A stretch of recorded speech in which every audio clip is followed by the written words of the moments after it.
se sente incapaz. Diz tudo parou por aqui, por aqui. Em dúvidas, pra cima começa a olhar, em si mesmo a perguntar, dizendo: meu Deus, será?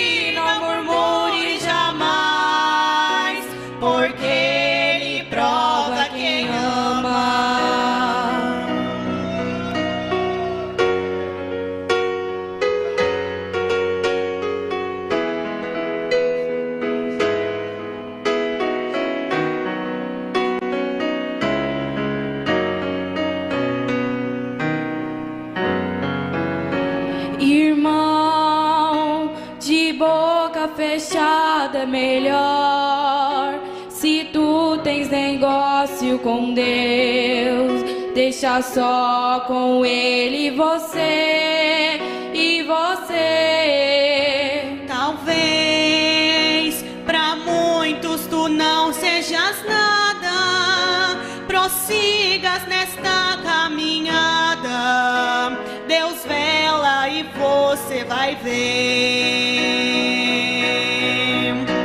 Irmão, tu não és melhor que ninguém, a luta vem para o teu bem, sem luta tu não tens vitória. Te lembras que Cristo sofreu muito mais, vigie, não murmure jamais, porque Ele prova quem ama.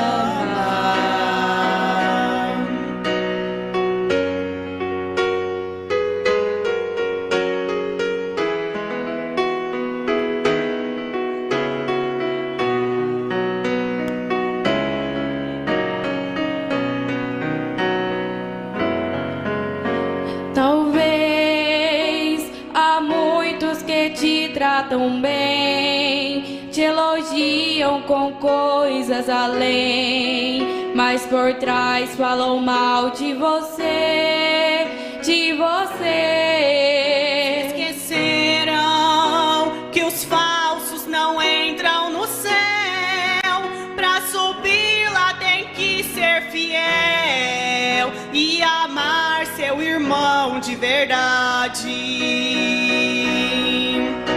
Irmão, tu não és melhor que ninguém, a luta vem para o teu bem, sem lutas tu não tens vitória. Te lembras que Cristo sofreu muito mais, vigie, não murmure jamais, porque Ele prova quem ama. Irmão, tu não és melhor que ninguém, a luta vem para o teu bem, sem lutas tu não tens vitória. Te lembras que Cristo sofreu muito mais, vigie, não murmure jamais, porque Ele prova que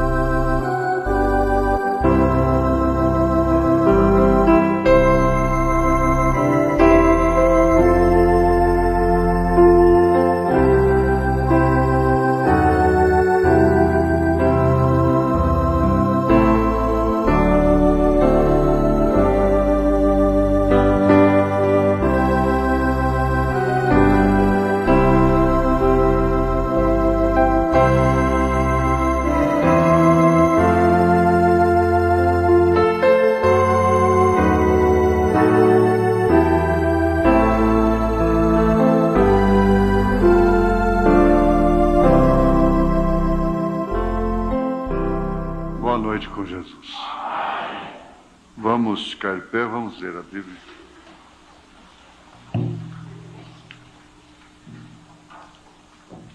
Eu vou ler novamente do verso 12 ao verso 17, porque nós estamos estudando essa parte dos selos e eu fico devendo elas para mim mesmo, não é? E havendo aberto o sexto selo, olhei, e eis que houve um grande tremor de terra, e o sol tornou-se negro como saco de silício, e a lua tornou-se como sangue. E as estrelas do céu caíram sobre a terra, como quando a figueira lança de si os seus figos verdes, abalada por um vento forte. E o céu retirou-se como um livro que se enrola. E todos os montes e ilhas foram removidos dos seus lugares.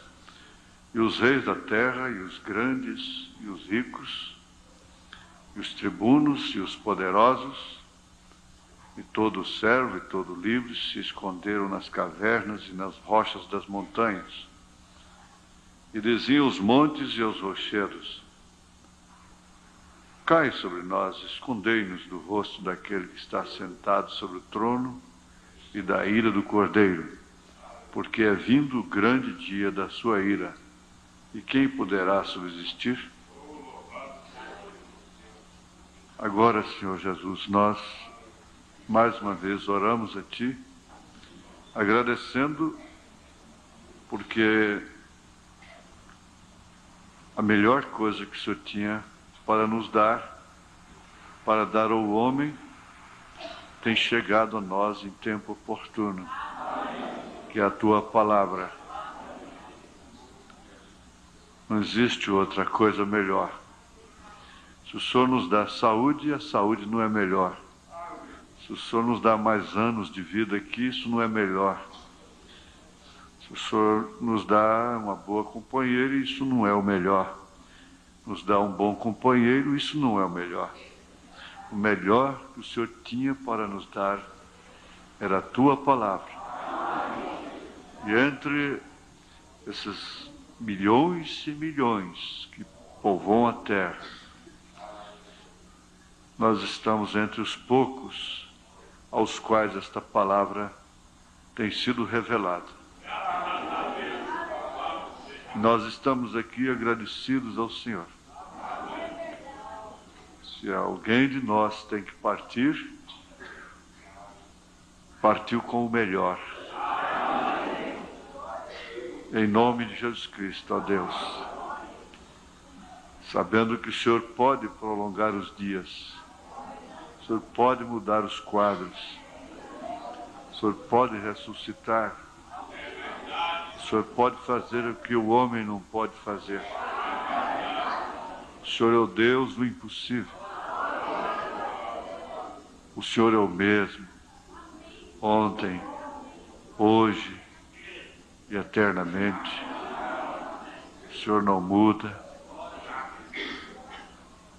Não existe mal grande para o Senhor. Mal grande, mal pequeno. Qualquer mal o Senhor pode, no estalar de um dedo, desfazer aquilo. O Senhor pode restituir as células, porque foi o Senhor quem fez células. Nós cremos no Senhor para viver, cremos no Senhor para morrer, cremos no Senhor para ressuscitar. Em nome de Jesus Cristo, ó Pai, encomendamos as nossas vidas a Ti, as nossas almas ao Senhor. Amém. Sentai-vos.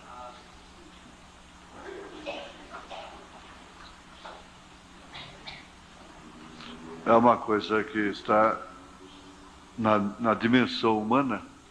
O profeta diz que você pode sair daqui e ser colhido ali, e ir calçar os sapatos e cair morto, não é? Mas Deus permite Tudo isso sabendo que ele pode ressuscitar também. Ele vai ressuscitar. Eu gostaria de saber o seguinte: é um pouco difícil apanhar de surpresa, assim. Haveria alguma pergunta em relação ao sexto selo? Alguma pergunta em relação ao sexto selo? Haveria? Tem algum irmão que tem uma pergunta sobre o sexto selo? Não é de improviso, sim, não. Muito bem. Mas nós vamos observar uma coisa muito interessante e muito profunda, e somente isso aqui, parágrafo 51 já, não? Somente isso aqui dá para a gente ter uma mensagem que ocupa todo o tempo do culto. Quando vinha para cá, debaixo daquele pé d'água, né, falei, hoje, será que vai gente na igreja? Né? Mas aí está a igreja praticamente lotada. Notem que com o tempo, observem, notem que com o tempo Jacó começou a sentir desejo de regresso, ou de regressar à sua terra. Então a gente dá até vontade de falar assim, bom, isso aqui eu vou deixar no caderno como um tema para uma mensagem. Os pregadores sabem o que significa isso. Notem que com o tempo, Jacó começou a sentir o desejo de regressar à sua terra. Dá vontade de pregar, não é? Mas vamos ter paciência. Assim é também com Israel. E Jacó significa exatamente Israel. Depois que ele teve aquela luta com o anjo, lá no Vale de Jaboque, então o seu nome foi trocado, de Jacó para Israel. Israel viria a ser essa pequena grande nação, né? Mas está plenamente relacionado, quer dizer, dentro dos estudos do selo, deixando a pregação propriamente dita para depois, nós já estamos aprendendo o seguinte, que como Jacó sentiu que era tempo dele regressar à sua terra, Israel, a nação, os judeus, Israel, também começaria a sentir a mesma coisa, que havia chegado o tempo dele retornar para a sua terra. Então isso começou já com o broto da figueira, né? Porque os gentios, as árvores falam dos gentios, nesse caso, o sermão profético, enquanto que a figueira fala dos judeus, de Israel. Hoje, o Estado de Israel, todo israelita, é chamado de judeu. Se bem que o judeu é aquele que vem da tribo de Judá, né? Seria somente esse. Mas falou judeu e Deus sabe a qual tribo cada um deles pertence. Não resta dúvida. Mas generalizou esse termo, judeu, se referindo a Israel. Então, os judeus sentiram que era tempo de voltar para a sua terra. Como também, olha, veja, como que aconteceu com Jacó e que vem acontecendo com Israel desde 49, que a sua bandeira, a bandeira de Davi, tremulou e ele se organizou como Estado. Também a igreja começa a sentir desejo de regressar, de voltar. Agora, quando vem o desejo de regressar, nada mais serve para a gente naquele lugar. Eu estive fora de Goiânia 11 anos. Foi o único lugar para onde eu saí e por poucos meses apenas que eu fiquei fora de minha mãe, durante toda a minha vida, até que ela veio a falecer. Fiquei 11 anos em Brasília. Mas eu sempre olhava para cá, no horizonte, no crepúsculo da tarde, e suspirava profundo.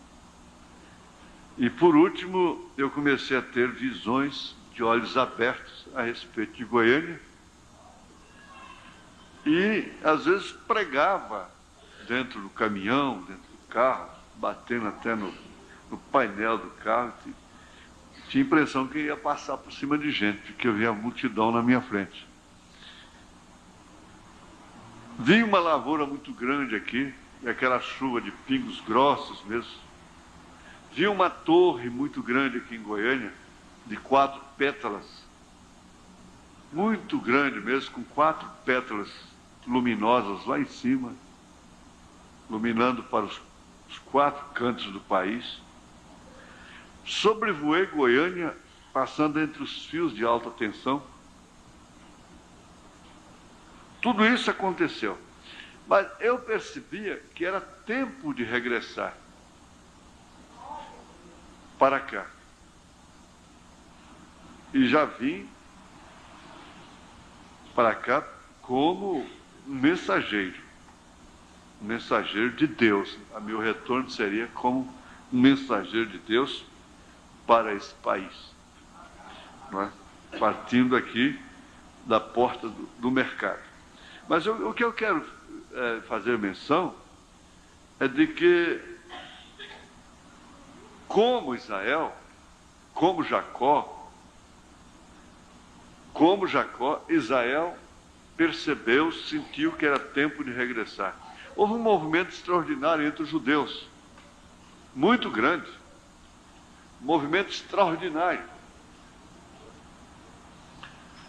E aquele contato internacional, mundial, judeu da Rússia, judeu da Alemanha, judeu dos Estados Unidos, judeu do Brasil, judeus da Espanha, judeus estavam espalhados no mundo todo.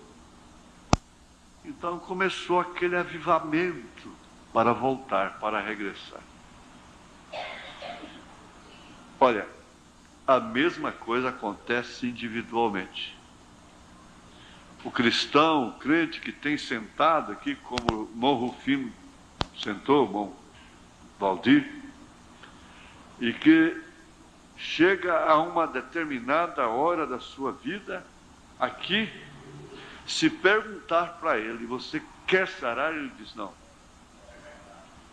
Porque ele já começa a ver, entrar por esse estado. Então ele já vai sendo envolvido por aquela atmosfera, e aquilo que ele creu, por isso não via, já passa a ver, a fé já vai sendo dispensada, porque já está vendo, já está contemplando. São muitos, milhares de cristãos que partiram, e em suas partidas, eles anteveram, eles puderam ver aquilo que eles creram, e descreverem aquilo que eles estavam vendo.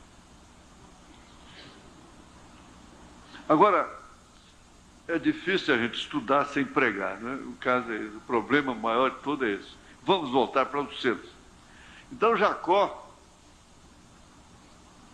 começou a sentir, e assim que ele sentiu, então ele estava disposto a pagar o preço. O que lhe custou um vale do Jaboque. Foi quando nada lhe valeu, seu gado não valeu, suas mulheres não puderam valer nada. A que ela mais amava, que mais deu a vida por ela, foi justamente a que levou os ídolos do pai. é que deu mais problema, fez o pai ir atrás deles, né? E nem filhos, nem gado, nem nada do que ele tinha ganhado com tanta sabedoria e esperteza, não resolvia nada. Mas ele não tinha como desistir, mudar de atenção. Eu já preguei isso aqui, olha. Nações ofereceram terra para Israel, não serviu. Você pode oferecer a Amazônia todinha para Israel, que Israel não quer. Mas deixar a Amazônia por aquele monte de areia, é lá, é o lugar. Aquele é o advérbio de lugar deles, né? Eles não trocam. E quando a pessoa está naquele estado que Jacó estava, ele só tinha uma direção, era aquela. Muito embora tivesse que ir caminhando contra a morte, porque Esaú significava a morte de Jacó. Mas ele tinha que trabalhar, andar, viajar naquela direção, porque era retorno, era regresso. Se ele tinha que sair do seu sogro, podia debandar-se, ganhar outra região, fundar uma outra região para Israel, fora daquela. Mas não, aquela era a prometida. Aquela estava no mapa de Deus.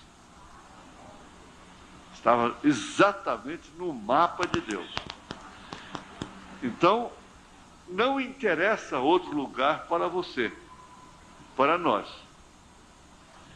Tenha que enfrentar o que tiver, a nossa terra está no mapa de Deus. Tem que voltar para lá, não tem jeito, não é? Então, não tem jeito mesmo de não pregar, então vamos pregar. Ele saiu, obteve todo o dinheiro possível por meio do roubo, olha a expressão do profeta, da mentira e de outras maneiras, porque a ele não lhe importava de onde vinha, nem como vinha, né? Nem de quem era. Porém, logo começou a regressar à sua terra, porque tinha esse desejo. E em caminho se encontrou com Deus. E seu nome foi mudado. O desafio, todo desafio que nós estamos enfrentando, em relação aos irmãos que estão no leito, é um desafio para nós. Mas tudo isso faz parte do nosso retorno, do nosso regresso. Porque quando um membro é honrado, todo o corpo é honrado com ele. Quando um membro padece, todo o corpo padece com ele. Isso não tenha dúvida que é verdade, porque o Espírito Santo é que forma o corpo de Cristo. E por sua vez é filho de Deus, que Jesus é filho de Davi com os judeus. Aqui ele é filho de Deus. E filho de Deus é a igreja. É o Espírito Santo na igreja que faz o Filho de Deus, o corpo, Filho de Deus. O corpo me preparaste, né? Porém, logo começou a regressar à sua terra, porque tinha esse desejo. Por isso o profeta diz, irmão, Deus vai te julgar pelo desejo que você tem no seu coração. Se aquela doença, aquela circunstância combina com o desejo, Deus sabe se ela está combinando ou não com aquele desejo. O desejo no coração é uma coisa que determina destino. Porque pelo desejo se escolhe. Pelo desejo se paga preços altíssimos. Custa o que custe aquele prato, eu quero comer. Custe o que custe aquela mulher, eu quero ela. Custe o que custe aquele homem, eu o desejo. E assim por diante. Paga-se um preço terrível pelo desejo, porque o desejo determina ações, atitudes, etc. Você entende o que é o desejo? O desejo é um fundo clamando a outro fundo. A mulher gestante começa a desejar abacaxi, e o profeta diz, na verdade, é a criança lá dentro que está querendo abacaxi, precisando do abacaxi, precisando daqueles ingredientes que estão no abacaxi. Então sai esse marido aí coçando a cabeça para tudo quanto é lado. Não é tempo de abacaxi, e vai para aqui, vai para acolá, mas tem que trazer abacaxi. Mamão não resolve, nada resolve, porque o desejo é de comer abacaxi. Ou então, arroz com galinha. Até isso elas desejam. Você já pensou? Isso é um absurdo, não é?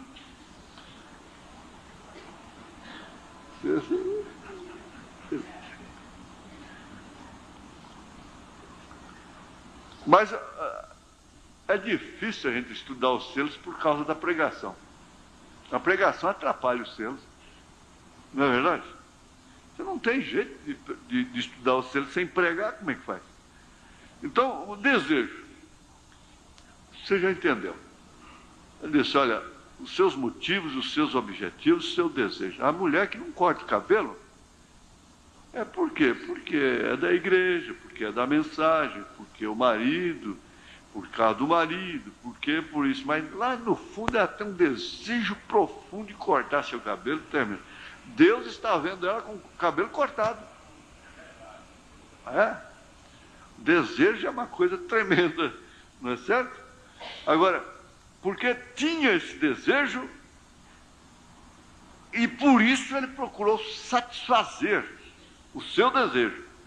O seu desejo te domina. O seu desejo seja para ele, é a Bíblia, né? E em caminho se encontrou com Deus, e seu nome foi mudado. Porém, nesse tempo, ele estava muito preocupado, porque temia Esaú, tinha os acertos a fazer, estava ali perseguindo.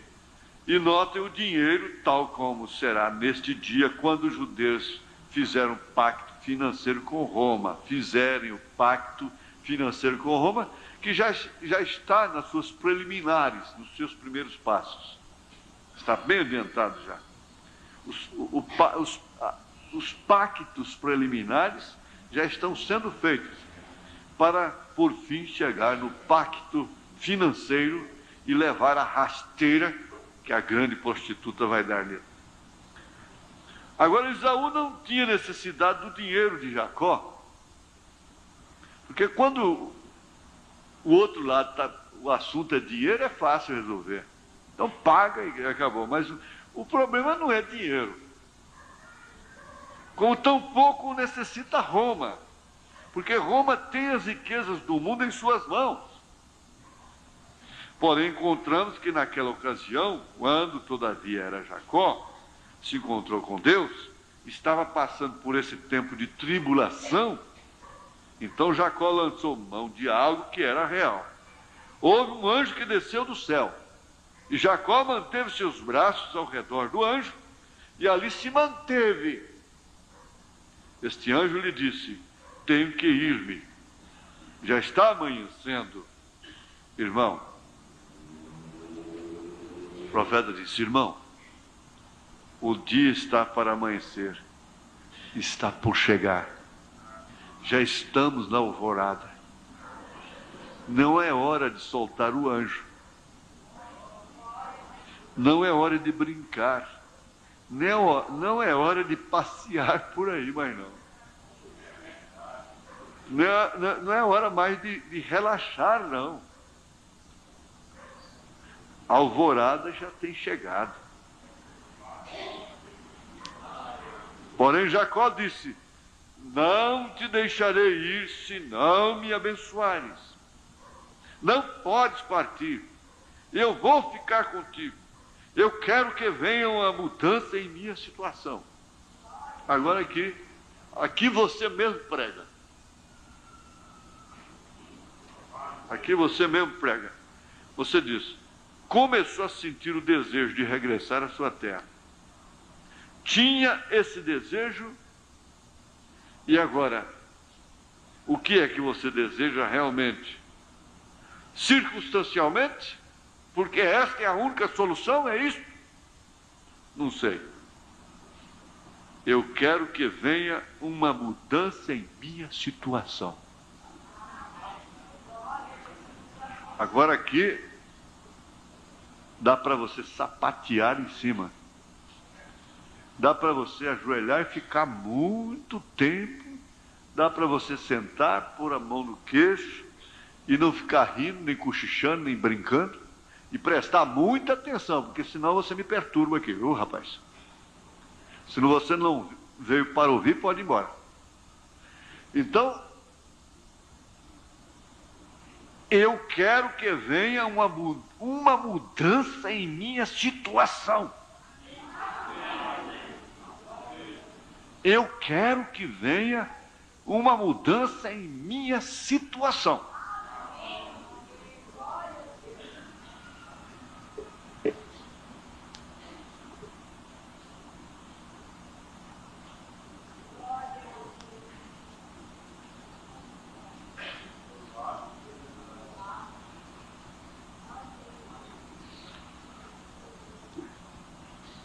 Qual é o seu problema?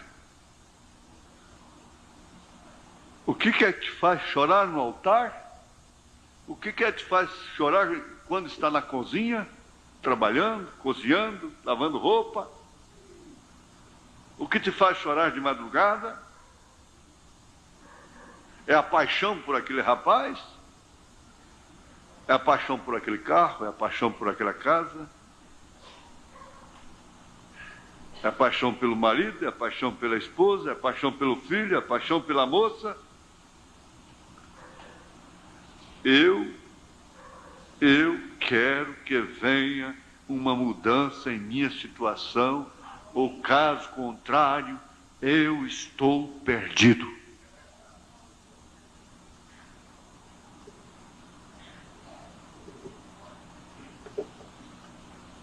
Eu quero que venha uma mudança em minha situação.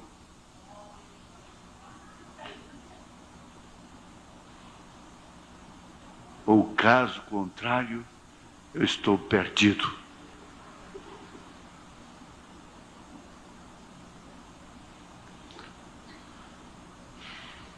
Não se pode falar nessa gente sem sobrar para nós. Você diz assim, o que tem a ver o sexto selo com a noiva? Não tem nada a ver. Quando nós estamos estudando o sexto selo, quando esse sexto selo estiver acontecendo, a noiva está nas bodas do Cordeiro. Não tem que mudar a situação nenhuma dela. Ela não está em problemas. Ela não está em dificuldades. Ela não está chorando a partida de ninguém. Ela não está com o olho no canhoto do cheque que deu, pré-datado. Poucos dias, um irmão de outro estado lá, estado do Pará, esse mundo aí. Meu Deus, espera aí, gente. Tenha dó. Escova de dente. Escova de escovar dente. Mulher e cheque não é coisa que se empresta para ninguém. A pessoa que pede um cheque emprestado, ela já está dizendo que ela é uma desordenada. Ela não tem honestidade em si. Agora está aquele irmão lá, louco, completamente louco. E se não estiver na cadeia já, se não já foi preso, porque emprestou um cheque para outro irmão. O irmão enche o cheque lá e manda para o banco. Sem nenhuma condição de ressarcir.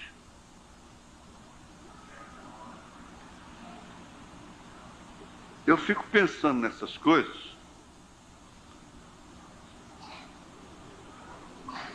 Eu digo assim, meu Deus, que situação difícil, que precisa de uma mudança e que se não cair do céu, parece que o profeta tinha que chegar lá e dizer assim, ó, vem esse milhão aqui,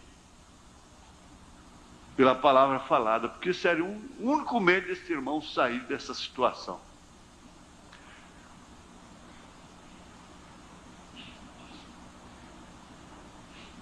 E tantos outros problemas, quando o profeta está dizendo, Pague as suas dívidas.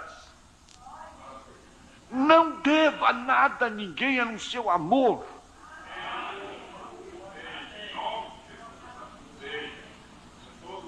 Situações dificílimas, de choques, de mágoas, de tristezas, de raiz de amargura, de necessidades.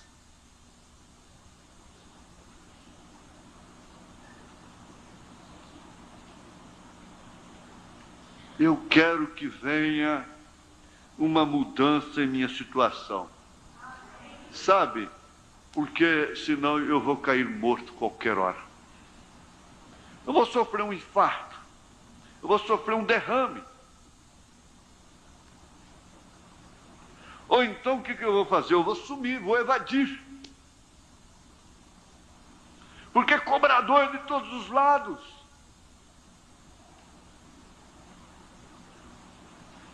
E eu só tenho um caminho para voltar. Eu recuar da igreja eu não posso, sair da comunhão eu não posso. Eu tenho que enfrentar o Esaú.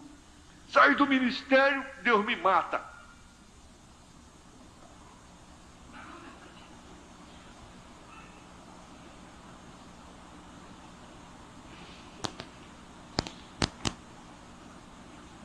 Eu quero, eu preciso.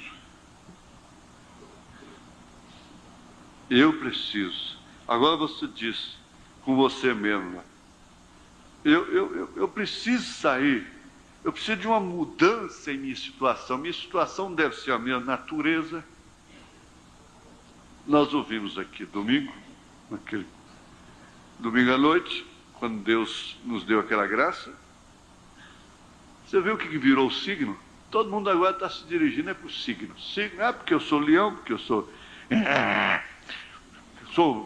carneiro, é porque eu sou câncer, vou comer. Porque eu sou peixe, então eu vou nadar. Porque eu sou sagitário, porque eu sou escorpião. Ferrão, né? O irmão Branham disse que o Espírito Santo muda a natureza. E a situação todinha é criada por causa da natureza que nós temos. Natureza teimosa, natureza carnal, natureza preguiçosa, natureza ambiciosa, que quer ganhar só, sem trabalhar. Quer ganhar na astúcia, como Jacó. Mas pode deixar, o Esaú está lá na frente. Está te esperando. Você é filho de Deus. Você é filha de Deus. Você tem que regressar e só... Para a denominação não tem jeito, porque você não é porco para voltar ao lamaçal. Você não é cão para voltar ao vômito. Você não tem para onde ir. Pedro diz, para onde iremos nós? Não tem jeito. E Jacó não tinha como. Era só regressar. Isso é o que acontece com Israel. Não tem como. Não é que eles queiram. Por isso que o revelado, o crente revelado, nunca está contra Israel. Nós tivemos aqui o saudoso irmão Badielou, que era sírio-libanês. Ele falava, falava para o próprio sírio, não sei como é que eles o mataram. Ele disse, nós somos filhos de Ismael. Israel que é filho de Abraão, de Isaac. Nós somos filhos de Ismael.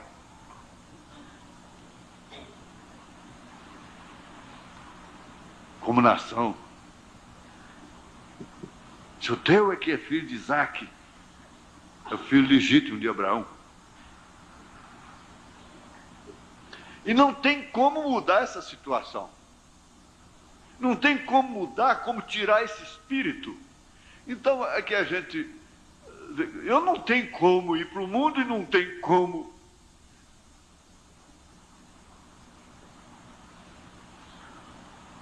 O jeito que tem é isso mesmo, meu filho. O caminho é esse. Tem que enfrentar a situação.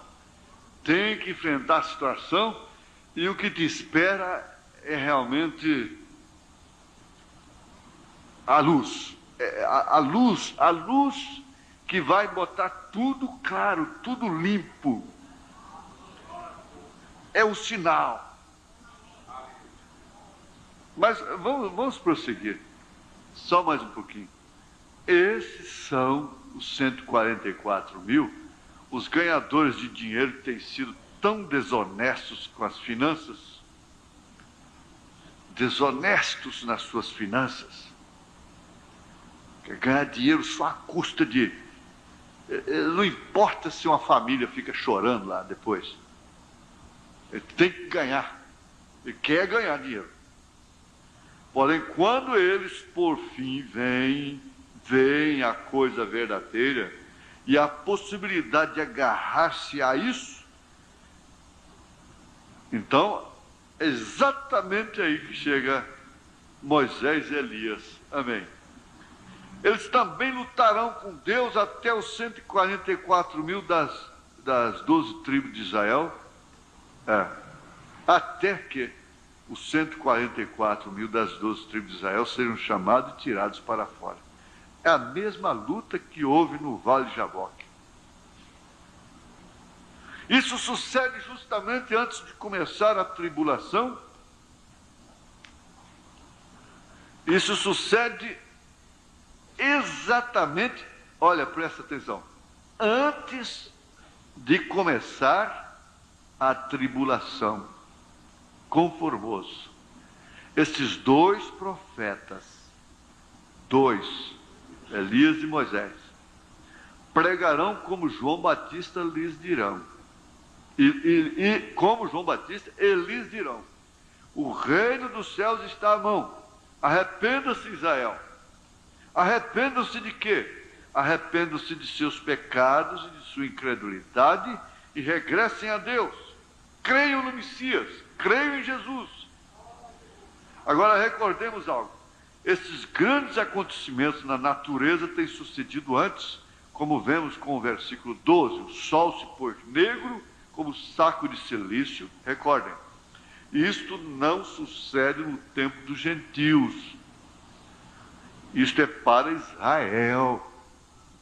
Notem bem, disse que isto é para tirar os 144 mil. Isto sucede durante este tempo de tribulação. Abramos nossas Bíblias em Êxodo 10, 21, 23. Quando estava escrevendo estas notas bíblicas, estava tão estimulado, gritando, que é possível que as haja enredado todas. Eu estava gritando. Então disse o Senhor a Moisés: estende a tua mão para o céu e virão trevas sobre a terra do Egito, trevas que se apalpem. E Moisés estendeu a sua mão para o céu e houve trevas espessas em toda a terra do Egito por 3 dias.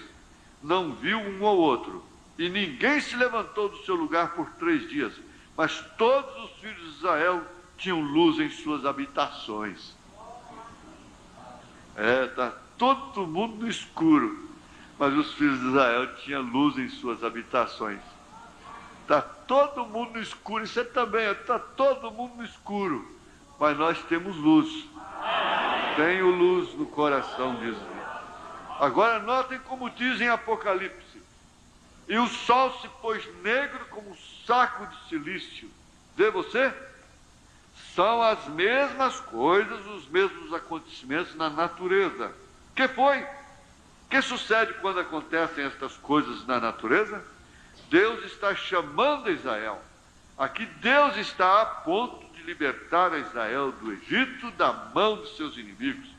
Porém, aqui nesse tempo da tribulação, o vemos libertando-os da mão dos romanos, com os quais fazem o pacto. Viu? E as mesmas coisas sucedem. Durante esse tempo, caíram as pragas sobre os gentios. Se tivéssemos tempo, poderia mostrar-lhes o que sucederá com a igreja gentia. A Bíblia diz em Apocalipse 12 que o dragão, Satanás, mesmo se enojou com a mulher, os judeus. Em sua boca saiu um rio de água, multidões, gentes, que foram para fazer guerra com o remanescente da semente da mulher. Vem, isso é quando Roma enviar seus exércitos contra o remanescente da semente da mulher, os judeus.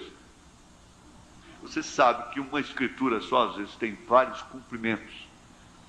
Notem, a primeira vez quando estavam em mãos do inimigo e Deus os estava livrando, o sol se pôs negro como um saco de silício. Isto agora é a segunda vez ao final da tribulação. Agora queremos ler em Daniel capítulo 12, onde diz: mas naquele tempo será libertado o teu povo, todos os que se encontrarem escritos no livro. Recordem, Daniel está falando ali deste mesmo tempo, quando estas coisas devem suceder, ou seja, quando Israel será libertado ao final da 70ª semana. E naquele tempo se levantará Miguel, o grande príncipe, que se levanta pelos filhos do teu povo, e haverá um tempo de angústia, qual nunca houve desde que houve nação até aquele tempo. Agora comparem isto com o que disse Jesus em Mateus 24, porque haverá tão grande aflição, qual não houve desde que houve nação até aquele tempo. Notem também o 6º selo, e verão a mesma coisa, grande tempo de aflição. Mas naquele tempo, a parte final da 70ª semana, livrar-se ao teu povo todo aquele que se achar escrito no livro. Estes são 144 mil predestinados, os quais têm seus nomes escritos no livro da vida do Cordeiro, os quais serão libertados nesse tempo. E muitos dos que dormem no pó da terra ressuscitarão, uns para a vida eterna e outros para a vergonha e desprezo eterno. Os entendidos resplandecerão como o resplendor do firmamento, e os que a muitos ensinam a justiça refulgirão como as estrelas sempre e eternamente. Olha, uma coisa muito importante que o profeta deixou aqui dentro deste 6º selo está no parágrafo 46 até o 68. Eu não vou ler por causa do tempo, ao pé da letra, mas todos conhecem muito bem. Quando se fala da prima órfã, a gente pensa, bom, é história animadora que o profeta contou para, quem sabe, preparando o ambiente para pregar os selos. Não. Essa história, esse caso aqui da prima órfã, faz parte da revelação dos selos. Não tenha dúvida. Por quê? Ele começa a contar a história e daquele rapaz que era muito rico, seu pai muito rico, e ele dono daquelas fazendas, dono daqueles ranchos, e ele diz assim que ele não encontrou uma mulher que prestasse em Chicago, onde naquela época já havia 30 mil abortos por mês.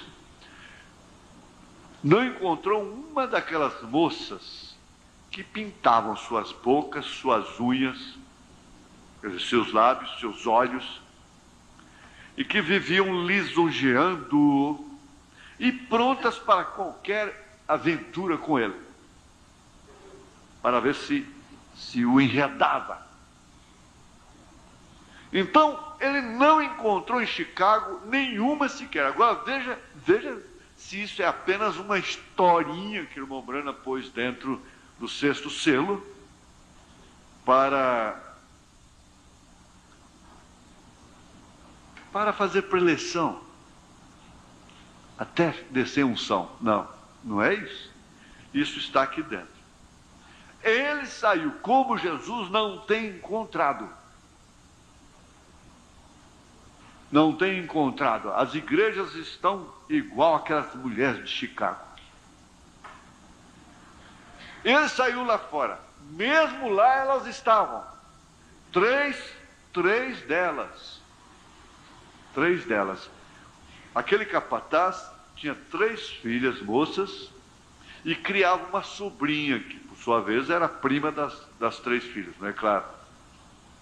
Essa sobrinha era órfã. Agora, os visitantes que não conhecem a história ficam sabendo. Eles fizeram 3 dias de festa. E aquelas moças, as filhas do capataz, então o que elas faziam? Elas copiam a moda de onde? É de Paris? É de Hollywood? É do Rio de Janeiro? Elas se vestem sob inspiração de quem? De que maneira ele encontraria essas 3 moças lá? Era exatamente como as de Chicago. Você vai do extremo ao outro hoje com a televisão, então, que de primeiro ainda levava um custo até chegar no Rio de Janeiro, do Rio de Janeiro passar para a revista Cruzeiro, revista mais antiga, aqueles figurinos para poder chegar aqui no interior, era falado pelo rádio, ditado pelo rádio, e era muito custoso. Mas hoje você sai lá no oco do mundo, nas Brenhas do Pará, elas estão de shortinho do mesmo jeito, com as modinhas do diabo todinho. Elas se vestem iguais. Caiu uma unidade. Agora, de que forma essas moças seriam encontradas? Vestidas? Em que espírito elas estariam? O rapaz facilmente seria enganado. Essas aqui estão fora do espírito de Chicago. Mas não. Era a mesma coisa. E daquilo ele estava enojado. Porque o homem se enoja de tanta oferta. A galinha fica barata quando ela está na manguara, oferecida do jeito que está, quando se pode ver tudo que uma mulher tem com a maior facilidade. Ela cai o preço, cai o valor. Mocinha de 15 anos já não vale mais nada. Então o que aconteceu? Ele chegou lá, encontrou o mesmo espírito, falou, pronto. E baile para lá, e baile, festa para cá, e baile para lá, e festa para cá, e elas requebrando a vida. Ele estava enjoado daquilo nos clubes de Chicago, naquelas coisas, ele estava enojado daquilo. Eu vou querer uma coisa dessa para minha mulher? Esse homem tinha caráter.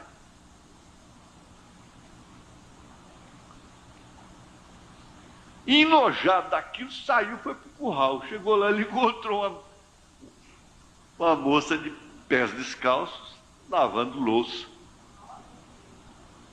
Vocês conhecem bem o que aconteceu. Na noite seguinte, enojado de novo, lá vai ele para o curral. A moça está lá. Mas o que você está fazendo aqui? Ela não tinha que estar com as unhas compridas, pintadas.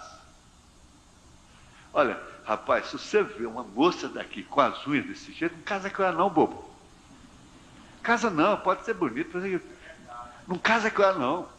Isso não vai prestar não, senhor. Não vai ser boa mãe não. Não seja idiota não, que não vai ser boa mãe não. E picotando cabelo e coisa e tal, e coisinha de cá, e a para de cá, e a para de lá. Pode saber, não vai ser boa mãe. É aquela novilha selvagem que o irmão Brana disse.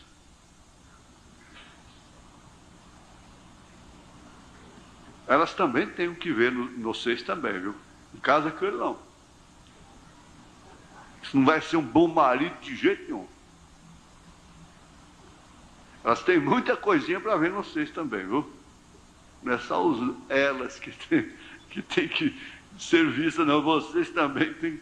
Os homens também têm muito sinalzinho que se elas observarem, elas não querem nada com certos rapazes. Mas o certo é esse. Então por que você não está lá? Eu tenho que lavar. Ela não podia estar com as unhas pintadas, com as unhas arrumadas. Ela não podia estar com certo permanente, né? Certos penteados, com certas coisas. Ele disse, escuta, você quer casar comigo? Eu não canso de esquecer daquele meio bobo lá de Trindade, né? E chegava na minha prima, ele tinha um espírito de soldado com ele, vestia camisa amarela, e um cap, e ele dizia, casa comigo, eu ponho em pecado a pochê, quer dizer, eu ponho empregada para você. Você casa comigo, eu ponho em pecado a pochê, quem mexer com você, eu ponho 3 dias na cadeia, sem comer, sem beber. Todas as vezes que eu leio isso, eu lembro daquilo. Então ele chegou e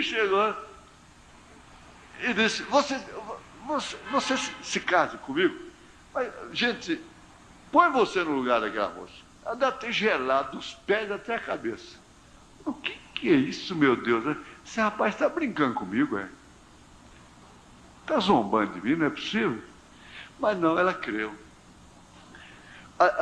A gente tem que ver isso. Jesus está fazendo a mesma coisa. Ele não está procurando igreja bonita, mulher bonita, não, gente. Mulher bonita, tu quanto é homem, cobiça. Ele não quer mulher bonita, não. Ele não está atrás disso, não. Ele está olhando caráter. Ele está olhando exatamente aquilo. Por que isso ficou dentro dos selos aqui, logo no início? É porque ele falou com ela creu, começou a arrumar, começou a preparar e foi criticada e foi zombada pelas denominações que estavam lá, criticada e zombada, perseguida, humilhada, mas ela continuou arrumando seu enxovalzinho. No dia certo, ele voltou. Ele voltou por ela e a levou. Agora, o irmão Brana vai revelar os selos, se tratando dessa grande aflição, desse saco de silício, essa grande aflição que os gentios estarão enfrentando, à sombra do ministério dos 2 profetas. Ele já diz assim, olha, aquele que visitou a você, que deu a promessa, já te buscou a essas alturas. Já veio. Ele já te levou para as bodas do Cordeiro. Você creu na palavra. Agora, você já saiu dessa situação. O seu desejo foi cumprido e você saiu daquela situação, dessa situação que não é boa, que não é cômoda. Abraão e Sara estavam numa situação ridícula, difícil, custosa. Mas de repente, Deus veio e mudou a situação. Tudo isso está relacionado com essa transformação que acontece antes desses 2 selos, o 5º e o 6º selo, que é a conclusão do 4º selo. Aqui teria ainda do outro lado, nós iríamos ver do outro lado, mas não dá mais tempo. Vamos ficar de pé?